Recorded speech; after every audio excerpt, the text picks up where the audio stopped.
Les trophées des Français de l'étranger organisés par le petitjournal.com. La radio des Français dans le monde présente le podcast. J'ai quitté mon studio aujourd'hui, je suis installé sur une jolie terrasse parisienne, presque au soleil, entre la Tour Eiffel et l'Arc de Triomphe. Aujourd'hui, la radio des Français dans le monde se déplace pour les trophées des Français de l'étranger. Je reçois les différents lauréats, je suis heureux de vous présenter Maître Chloé Vialard, puisque c'est ton titre, tu es avocate. Bonjour Chloé. Bonjour. Merci d'être avec nous, on va parler de ce prix, lauréate sociale et humanitaire, un beau projet que tu as monté à Singapour. Avant d'arriver sur ce projet, un petit mot sur ton parcours. Tu es originaire de Paris, des études donc de droit à Strasbourg et un petit peu en Angleterre aussi. C'est marrant, pourquoi tu as voulu découvrir un peu le droit anglais ? Alors merci beaucoup de cette opportunité, ravie de faire votre connaissance et merci de m'accueillir pour parler du projet. Alors un petit mot sur mon parcours, j'ai voulu faire du droit international à la base des droits de l'homme, parce que j'avais visité la Cour européenne des droits de l'homme quand j'avais 8 ans et que ça m'avait fascinée. Et puis je voulais parler anglais, et donc je me suis dit si je combinais les deux, ayant fait un bac international en banlieue parisienne, donc j'ai étudié 2 ans en Angleterre et j'ai étudié 2 ans à Strasbourg par la suite. Alors quand on arrive, qu'on est jeune étudiante en Angleterre, on découvre une autre culture qui n'est pas très loin de la culture française, mais ça change quand même. On est un peu perturbé au début. Moi, j'avais l'habitude d'aller souvent en Angleterre parce que j'ai de la famille, ma marraine, qui habite là-bas, pour être très précise. Donc c'est une culture qui m'a toujours beaucoup attirée. Et j'ai effectivement fait ce souhait par la suite de m'installer dans un autre pays anglo-saxon où je vis aujourd'hui, qui est Singapour. Alors en effet, une envie d'Asie avec ton conjoint qui est également avocat. L'Asie, c'est grand quand même. Là, pourquoi c'est Singapour qui gagne ? J'ai eu l'opportunité, grâce au cabinet d'avocats international dans lequel j'exerce depuis bientôt 12 ans, d'avoir l'opportunité de faire un stage lorsque j'étais plus jeune à Singapour au sein de l'équipe arbitrage international dont je fais toujours partie aujourd'hui, et ça m'a énormément plu et j'ai toujours eu envie d'y retourner. Un petit mot sur ta vie à Singapour, comment se passe le quotidien, tu t'es intégré parfaitement, la France te manque pas trop ? La France me manque, j'ai la chance de rentrer de temps en temps effectivement pour voir ma famille, mais également pour le travail. Mais Singapour est une ville absolument formidable et je recommande à tout un chacun qui serait intéressé de découvrir sa culture, de venir en escale ou pour un séjour plus prolongé. Chloé, si je viens en escale, là, tu m'emmènes voir quoi qui est vraiment bluffant à Singapour ? Alors en fonction du temps que vous auriez sur place, il y a tout un tas de choses à découvrir. La culture à Singapour, ça passe par sa cuisine, ça passe par son climat, ça passe par sa verdure, par son architecture, tout un tas de choses. Donc la liste est longue. On va maintenant parler de l'une de tes plus grandes fiertés, c'est ce que j'ai pu lire dans l'article lepetitjournal.com. C'est un combat qui te tient à cœur. Pourquoi cette préoccupation sur les femmes victimes de violences ? Des femmes victimes de violences, il y en a malheureusement partout. Et il y a eu cette prise de conscience que j'ai eue moi-même en m'établissant à l'étranger, qui serait naïf de croire que même dans un contexte d'expatriation ou d'établissement en dehors de son pays d'origine, qu'il n'y aurait pas de cas de violence. Les violences, elles sont de toute nature.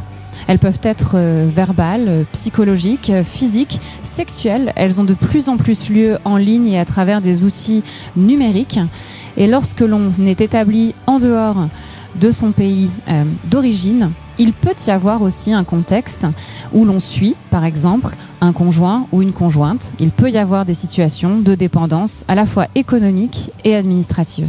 Alors c'est déjà un énorme combat qui est mené en France aujourd'hui, mais pour les Français qui vivent la mobilité internationale, est-ce que c'est pas encore plus difficile quand on est loin de chez eux, de sa famille, de ses repères ? Il y a effectivement des difficultés à la fois pratiques et qui peuvent devenir des facteurs de vulnérabilité d'une femme qui serait victime de violences, y compris de violences conjugales, intrafamiliales. Alors il y en a plusieurs, l'isolement effectivement familial, amical, cet éloignement géographique de cette structure qu'on pouvait avoir dans son pays d'origine, qu'est la France en l'occurrence. Mais il y a aussi une méconnaissance de la législation locale, mais aussi souvent de la législation française. On ne sait pas quels sont les ressorts associatifs qui pourraient nous aider sur place. Et au-delà de ça, il y a souvent des barrières linguistiques et culturelles. Résultat, tu as co-initié le centre de soutien pour les femmes françaises victimes de violences à Singapour. Des permanences sont établies 2 fois par mois. Déjà, une 50aine de permanences ont eu lieu dans des locaux accessibles et confidentiels, sécurisés aussi, tu m'as dit, en plein cœur de Singapour. Alors, là, on nous écoute. Une femme nous écoute ce podcast. Concrètement, comment ça se passe ? Alors, si vous avez des questions, si vous avez des interrogations sur le fait que vous puissiez être victime de violence, ou si vous êtes victime de violence et que vous avez besoin d'aide, nous sommes là. Donc vous venez nous voir 2 fois par mois, avec ou sans rendez-vous. En cas d'urgence, nous pouvons prendre des appels téléphoniques en dehors de cette plateforme, même si je tiens à préciser que nous sommes un soutien et non pas un recours d'urgence, parce que dans des cas urgents, il faut évidemment appeler les secours, à savoir la police locale ou les services de santé locaux. Mais vous pouvez venir nous voir. Alors nous sommes situés à Chinatown, en plein centre-ville de Singapour, au sein de la States Courts, à laquelle on peut accéder sans pièce d'identité, de manière entièrement anonyme et pour autant sécurisée.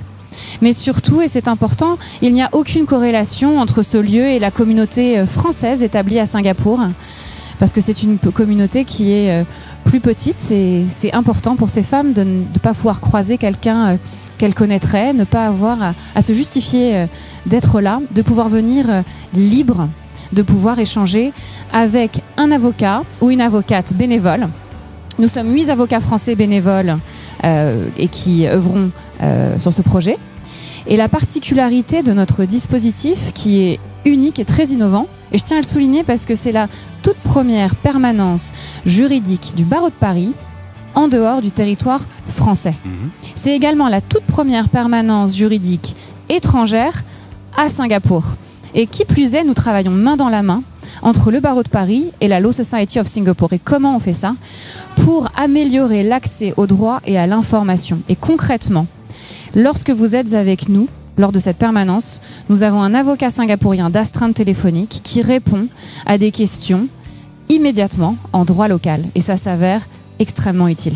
Mais si je comprends bien, Chloé, ce concept pourrait être décliné ailleurs qu'à Singapour. Si quelqu'un nous écoute là maintenant sur la radio, un avocat qui est basé hors de France et qui pourrait avoir l'envie de copier le modèle, c'est faisable ? Alors à Singapour, nous avons plus de 2 ans d'expérience sur le terrain. Et ce dispositif, nous l'avons structuré, nous l'avons adapté pour répondre à des besoins précis des femmes françaises établies, pas simplement hors de France, mais à Singapour. Donc ce qui fonctionne à Singapour ne serait pas forcément adapté ailleurs. Il faut prendre en compte effectivement des contraintes et des particularités du pays d'établissement. Mais dans un monde rêvé, il serait possible de pouvoir en tout cas partager avec ceux qui seraient ouverts l'expérience de terrain que nous avons acquise à Singapour. C'est une belle mise en lumière, le prix du petit journal aujourd'hui. Tu es fier d'avoir fait ce travail, ce chemin. Et évidemment, le mieux, ce serait de pouvoir fermer les portes de ce centre, qu'il n'y ait plus de problème du tout, mais on en est loin quand même encore. Hein. Je suis très fière d'être là aujourd'hui. Et je remercie le petitjournal.com et la Caisse des Français de l'étranger qui m'ont remis conjointement ce prix. Alors moi, je suis là devant vous aujourd'hui, mais en réalité, je suis pas toute seule. Je représente ce collectif. Et je tiens à mentionner qui sont les partenaires de ce projet, à savoir le barreau de Paris et son barreau de Paris Solidarité, qui promeut l'accès au droit, la Law Society of Singapore et Pro Bono SG, et l'ambassade de France à Singapour et son consulat. Merci et encore félicitations à toute l'équipe pour le travail réalisé.